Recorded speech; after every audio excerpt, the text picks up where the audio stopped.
Do you know what the best way to get people be able to get out of the encampments, get out of homeless?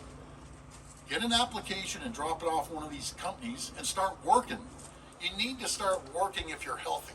Bottom line, if you're unhealthy, I'll take care of you the rest of my life. Your life will take care of you. But if you're healthy, get off your ASS and start working like everyone else is. Very simple. And a follow-up question, on the cost of living, one of the things that a lot of folks here in the community are having trouble with is just making ends meet. So many people are going to food banks just to keep food on the table. Comments on that?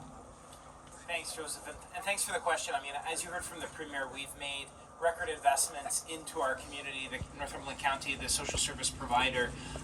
We've increased our homelessness prevention fund funding, the largest increase in its history. I think if money was the answer alone, we would have solved the problem, but it's not. It's getting wraparound supports. You've got to increase supply. That's what we're doing here. We've made record investments. The affordable housing project, Elgin Park redevelopment. But as the Premier said, it's also about a better job with a bigger paycheck. So it's a cacophony of things that you've got to do with the wraparound supports. But I also think it's about getting real and not supplying people with drugs, which is what the federal government's doing, and weakening the criminal code. I mean, the police here pick up the same people over and over and over again. How many stores get broken into, petty thefts over and over? What about that shopkeeper who now has to replace that pane of glass for the second, third time? What about their rights? What about their ability to just, do what they're due, create their business, and do it in a safe community? The weakening of the criminal code is one of the most damaging things this federal government's done. This Premier is sticking up to it. We've invested in bail reform. We're supporting our men and women and frontline officers, but it's a variety of things that we have to do. There's no one silver bullet. Yes, Cecilia Naismith, Today's Northumberland. Brookside, that leads me smoothly into this.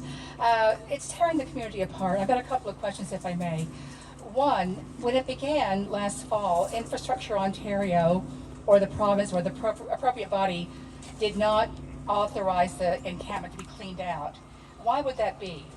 Well, we're going to look into every single tool for other jurisdictions, provincial jurisdictions that people believe they're setting up camp there. And I just believe, again, if they're healthy, they shouldn't be there. They should be out there working, and we will find them housing. And, the courts sided with the other folks. Waterloo brought them to court. We're going to challenge that. We're going to challenge that court case. Because you can't have people setting up encampments in beautiful neighborhoods. You just can't do it. It destroys the neighborhoods. You want to take this one? Go ahead. Infrastructure Ontario could have said, get out, get a job, find other arrangements, but they wouldn't. I'm just wondering why. No, they couldn't, Cecilia, because of the Waterloo ruling. That's made very clear. There's the two different thresholds on Crown land. The legal bar to move someone along from Crown land is very different than private property. And so the province declared that piece of land surplus. I fought for it. We had a vacant MTO patrol yard in Port Hope that was sitting derelict. We had the same thing at Brookside, which was looking after 4 or 5 youth. When it was built for over 100. So those youth are getting better wraparound supports, I believe, at the McMurtry facility. We then said we were going to dispose of that. We went through the disposition process, which involves Williams Treaty, which involves going to the county and the town for first right of refusal. I know people are frustrated, but they're wondering why it takes long. That's why it takes long, because we have that process. It now has been claimed on the open market.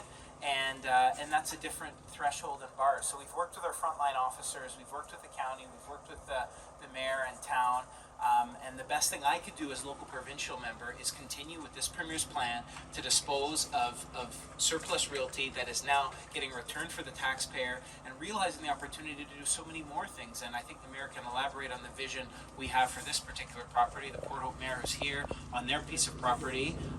This is an exciting time to realize the potential of those swaths of land. Hi, Cecilia. Thank you very much for the question. So I'd like to state that as Cobourg mayor at the lower tier government, we have a bylaw that is an anti-encampment bylaw within the entire jurisdiction of Cobourg.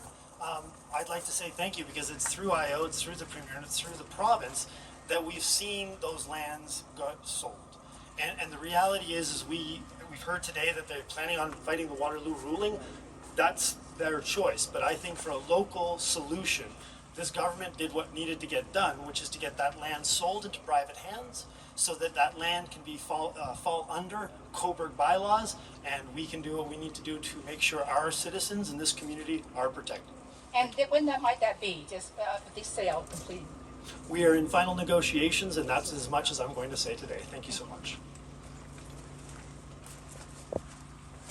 Hello, Mr. Springer. Jamie with City TV. Jamie?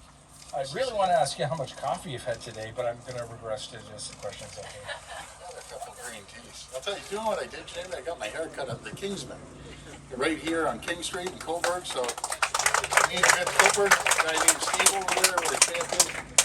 He has places in Yeah, I need a try. Oshawa as well, and Bowmanville. So he's a good guy. But I cleaned up well, didn't I? Oh.